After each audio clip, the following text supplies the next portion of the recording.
لبيك اللهم لبيك لبيك لا شريك لك لبيك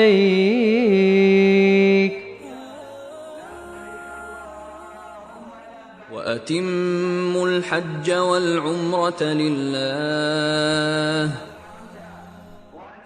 and complete the Hajj and Umrah for Allah.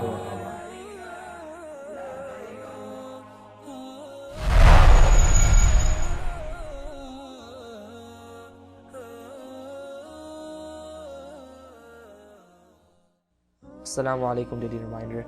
This is your brother Aarij Anwer. Allah subhanahu wa ta'ala says in the Quran, وَأَتِمُّ الْحَجَّ وَالْعُمْرَةَ لِلَّهِ, and complete the Hajj and Umrah for the sake of Allah.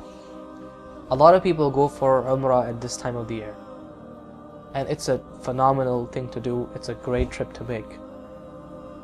I wanted to talk about a few things that we can do on this trip, on the Umrah trip, that will make the trip so much better.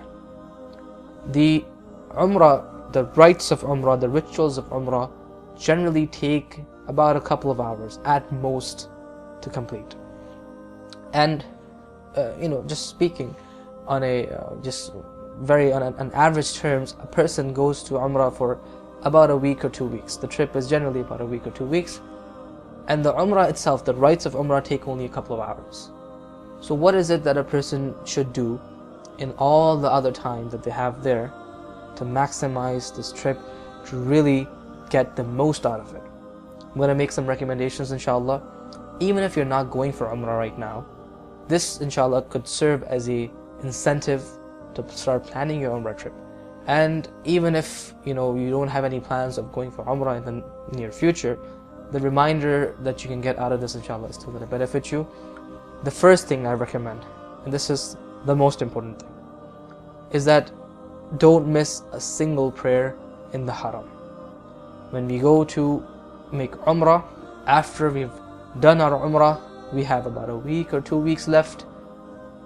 The task, the thing to make this trip extremely fruitful, the most important thing to make this trip extremely fruitful, is to make sure we don't even miss a single prayer in the Haram. Why is this so important?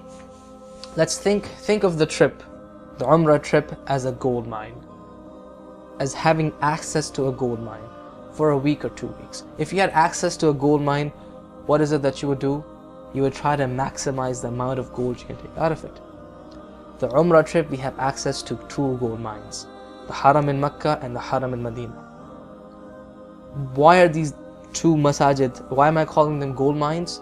Because the Prophet ﷺ said, Salatun fi masjidi hadha, that a prayer in this masjid of mine, he's referring to the Haram in Medina, is better than 1,000 prayers that's prayed anywhere else.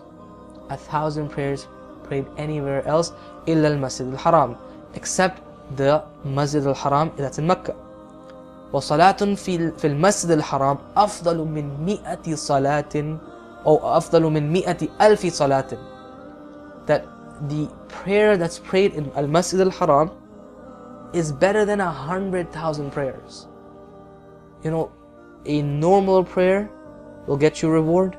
Our prayer in the Masjid of the Prophet will give you 1,000 times that reward. Subhanallah.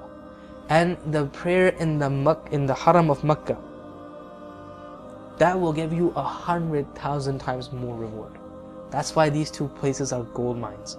When it comes to our akhirah, the divine reward that we get, this is why the most important thing that we can do to make the most out of our trip is to not miss even a single prayer in these masajid.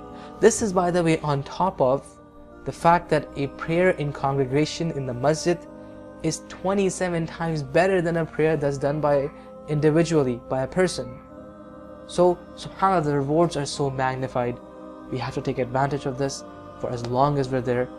Inshallah, the series will continue in the next video. Jazakumullah khairan. Wassalamu alaikum wa rahmatullahi wa barakatuh.